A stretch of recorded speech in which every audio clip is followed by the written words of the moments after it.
The hole is huge. What you see today may not be there tomorrow. And it's only getting bigger. We wouldn't be surprised if by the end of this wet season, much of the lower portion of the spillway has been eroded away. The spillway, where reservoir water is released during rain events, is no longer a smooth track. Water is a very powerful force. The giant hole opened up yesterday. The floodgates were closed. Today, a test run to ease pressure on the dam. 20,000 cubic feet per second ripped the hole apart even more. Water blasting cement into the air. A portion of the side guard is now gone. Earth torn away as the brown water crashed towards the river below. And when the gates closed, a larger hole was revealed. Tense moments and concern above the dam and below. The spillway could lead to a more serious situation with the dam itself. Officials, though, quickly calming those fears. We do not believe that there's an imminent danger to the dam. The spillway problem persists, and the water, it must go somewhere. We still have some room to absorb the water coming in.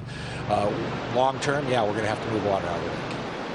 Number of levee breaks along the Cosumnes River at this hour, and a number of homes and streets are flooding, even trapping some people in some areas. Firefighters, friends and neighbors coming together in a sandbag brigade to help keep even more runoff out of this already flooded home. But as water from this swollen Cosumnes River started overflowing its banks, the pressure was too much and the levee gave way. Earlier, Sacramento County Office of Emergency Services warned residents to be prepared, and as expected, the levees started to crumble. It is getting worse, unfortunately. Our levee systems, they were doing their best, but now we are seeing breaches. The rising water not only affecting homes and yards, but even livestock were forced to find higher ground.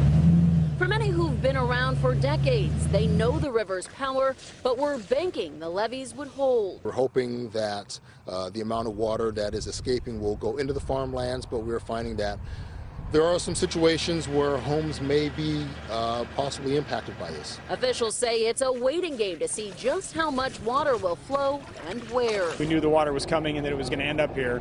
Just where it actually goes and who it floods first and most severe is kind of the unexpected to us. Imagine you're driving on Highway 50 and you run into this, a massive mudslide blocking the road. We have dozens of boulders, large rocks that have come all the way across the highway. Of course, we have lots of trees now down. The tree we see here was sitting 100 feet higher up. It came down in one piece slid to block the road. Now, the contractors tell me we're looking at 4,000 yards of debris. All of this they have to clean up now, but we did actually find out one car got caught in this. That red car over there was a couple with their dog heading to Tahoe. This caught them by surprise. Luckily, all of them are okay. Now, as far as the cleanup, we've seen the first equipment arrive to tackle this mess. They say it's going to take 24 to 36 hours at best to get this entire highway cleaned. What a difference a day makes. The amount of water flowing into Lake Oroville dropped from 190,000 cubic feet per second to 130,000 in less than 15 hours. A beautiful sunny day without rain allowed that to happen. There was a strong possibility that the water would have come over the top of the emergency spillway, that slope of land next to the controlled spillway. And that's the way this dam was designed. As part of that contingency plan, DWR cleared much of the trees and brush from the emergency spillway. That will reduce the amount of debris that would end up in the lake below and float into the Feather River. Also, they were able to reduce water releases overnight from 65,000 cubic feet per second to 55. The controlled spillway suffered massive erosion, a hole nearly the size of a football field. That sent water off its man-made path, taking land and trees with it. The downstream effects of that turned the Feather River into a mud bath. In downtown Oroville, the Department of Fish and Wildlife moved about 4 million small salmon and steelhead from the Feather River fish hatchery to keep them alive.